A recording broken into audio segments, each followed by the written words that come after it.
വ്യാജരേഖകൾ ചമയ്ക്കുന്നത് കുറ്റകരമാണെന്ന് നമുക്കെല്ലാവർക്കും അറിയാം. UAE അതിൻ്റെ നിയമവശങ്ങൾ എന്തൊക്കെയാണ്?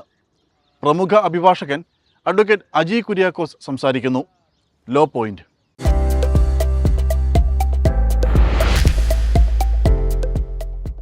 ഓക്കെ, നമസ്കാരം. നമസ്കാരം. നമ്മളൊരു സുഹൃത്ത് ഈയിടെ നാട്ടിൽ നിന്ന് വിളിച്ചു.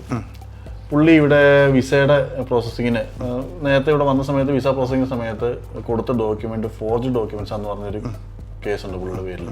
എന്താ അതിൻ്റെ ഒരു ലീഗൽ കോംപ്ലിക്കേഷൻസ്? ഈ ചങ്ങാതിക്ക് തിരിച്ചു വരാൻ പറ്റുമോ? നമ്മുടെ പണ്ട് 2011 മുൻപ് പല തരത്തിലുള്ള ഡോക്യുമെന്റുകളും ഇതുപോലെ ഇവിടെ വന്നിരുന്നു. അപ്പം സർട്ടിഫിക്കറ്റ് ചില പ്രൊഫഷണലിൽ വിസ അടിക്കാനായിട്ട് നമുക്ക് മിനിമം ക്വാളിഫിക്കേഷൻ ഡിഗ്രി വേണം. അപ്പോൾ പലരും എന്ത് ചെയ്തെന്ന് വെച്ച് കഴിഞ്ഞാൽ അന്നത്തെ കാലത്ത് കുറേ ഇവിടെ ഏജൻസികളുണ്ടായിരുന്നു. അവർ ഇതുപോലെ ഡിഗ്രി സർട്ടിഫിക്കറ്റുകൾ ഉണ്ടാക്കി കൊടുക്കുന്ന കുറച്ച് ആൾക്കാരുണ്ടായിരുന്നു.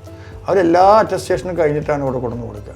അതായത് ഇപ്പം നമുക്കൊരു ഡോക്യുമെൻറ്റിന് വേണ്ടുന്ന അറ്റസ്റ്റേഷൻ എന്ന് പറയുന്നത് ഇന്ത്യയിൽ ഇപ്പോൾ കേരള യൂണിവേഴ്സിറ്റിയിൽ പഠിച്ചു. ഞാൻ കേരള യൂണിവേഴ്സിറ്റി പഠിച്ചു വരുന്നു.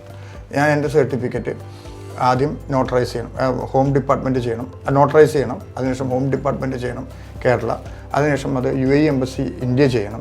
അതിനെ തുടർന്ന് അത് ഇവിടെ കൊണ്ടുവന്നിട്ട് ഇവിടുത്തെ ഇവിടുത്തെ മിനിസ്ട്രി ഓഫ് ഫോറിൻ അഫയേഴ്സും മിനിസ്ട്രി ഓഫ് ജസ്റ്റിസും അതെല്ലാം അറ്റസ്റ്റേഷൻ കഴിഞ്ഞിട്ട് വേണം അത് അറബിക്കിലേക്ക് ട്രാൻസ്ലേറ്റ് ചെയ്തിട്ട് വേണം ഈ ഡോക്യുമെൻറ്റ് നമ്മൾ സബ്മിറ്റ് ചെയ്യാൻ. അപ്പോൾ ഇത്തരം പ്രോസസ്സ് ഒരു വലിയൊരു പ്രോസസ്സാണ്. ആ പ്രോസസ്സ് കഴിഞ്ഞിട്ട് വേണം അത് ചെയ്യാൻ. അത് ഏത് രാജ്യത്തെ ഡോക്യുമെൻ്റ് ആയിരുന്നാലും ശരി. ഇപ്പം ഇന്ത്യയിലത്തെ ഡോക്യുമെൻ്റ് ആണെങ്കിൽ ഇന്ത്യൻ അറ്റസ്റ്റേഷൻ എല്ലാം നടത്തണം. നേരെ മറിച്ച് ഇവിടുന്ന് ഒരു ഡോക്യുമെൻ്റ് നമ്മൾ ഇന്ത്യയിലേക്ക് കൊണ്ടുപോകണമെങ്കിലും ഇപ്പം ചില ഇന്ത്യയിലുള്ള ആൾക്കാരാണ്. അപ്പോൾ ഇവിടുത്തെ പവർ ഓഫ് അറ്റോർണി ഉണ്ടാക്കിയിട്ട് സ്ഥലം വിൽക്കാനോ മറ്റു കാര്യങ്ങൾക്കൊക്കെ ആയിട്ട് ഫാദറിനും മദറിനും കേൾപ്പിക്കുന്നത് ഇവിടുത്തെ ഇന്ത്യൻ കോൺസുലേറ്റോ എംബസിയോ അറ്റസ്റ്റ് ചെയ്ത ഡോക്യുമെൻറ്റ് ഇവിടെ അറ്റസ്റ്റേഷൻ കഴിഞ്ഞിട്ട് വേണം ഇവിടുന്ന് കൊണ്ടുപോകാൻ. ഇവിടുന്ന് കൊണ്ടുപോകുന്ന സമയത്ത് അവിടെ എവിടെയെങ്കിലും പ്രൊഡ്യൂസ് ചെയ്യണമെന്നുണ്ടെങ്കിൽ അതിൻ്റേതായ ഡോക്യുമെൻസിൻ്റെ അറ്റസ്റ്റേഷൻ എല്ലാം വാലിഡ് അറ്റസ്റ്റേഷൻ എല്ലാം കഴിഞ്ഞിട്ട് വേണം കൊണ്ടുപോകാൻ. അപ്പോൾ അങ്ങനെ ഓരോ രാജ്യത്തിനും അതിൻ്റേതായ നിയമമുണ്ട്.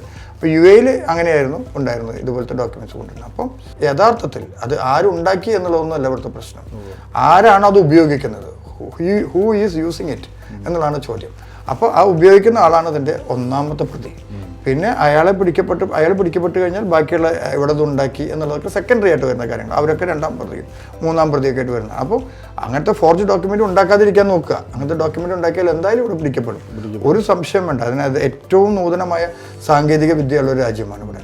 അപ്പോൾ അതിന് ഓരോ ഡോക്യുമെൻ്റ് അതിനൊക്കെ പ്രശ്നം എന്ന് വെച്ച് കഴിഞ്ഞാൽ സ്റ്റാമ്പിൻ്റെ ഒരു പ്രശ്നം, അതിനൊപ്പം തന്നെ സിഗ്നേച്ചർ. അന്നത്തെ കാലത്തെ ഡോക്യുമെൻ്റ് ഉണ്ടായിരുന്ന സമയത്ത് ആരാണോ അവിടുത്തെ വൈസ് ചാൻസലർ അയാളുടെ സിഗ്നേച്ചർ വരെ ഇവിടെ ഉണ്ട്, സിസ്റ്റത്തിലുണ്ട്. അതൊന്നും ഇവർക്ക് അറിയില്ല. അപ്പോൾ അതൊന്നും അറിയാതെയാണ് ഡോക്യുമെൻ്റ് കൊണ്ടുവന്ന് കൊടുക്കുന്നത്. കൊണ്ടുകൊടുത്താൽ അവർ വെരിഫിക്കേഷൻ നടത്തും. അതുപോലെ തന്നെ അന്നത്തെ കോൺസുൽ ജനറൽ ആരായിരുന്നു? ഇന്ത്യയിലെ UAE കോൺസുൽ ജനറൽ ആരായിരുന്നു? അയാളുടെ സിഗ്നേച്ചർ വേണം.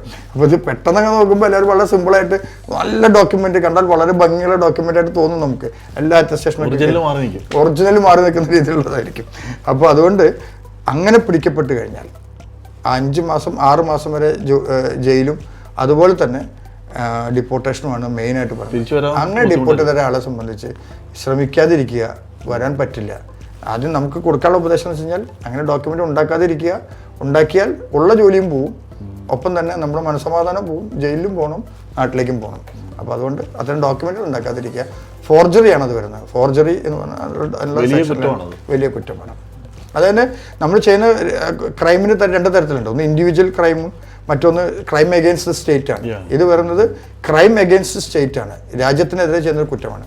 രാജ്യദ്രോഹ പ്രവൃത്തി പോലെ തന്നെയാണ് രാജ്യത്തിൻ്റെ ഒരു സ്റ്റാമ്പും ഡോക്യുമെൻറ്റും ഒക്കെ ഫോർജ് ചെയ്തെടുക്കുക എന്നുള്ളത്. അപ്പോൾ അതാണ് അതിൻ്റെ ബേസിക് ആയിട്ടുള്ള കാര്യം.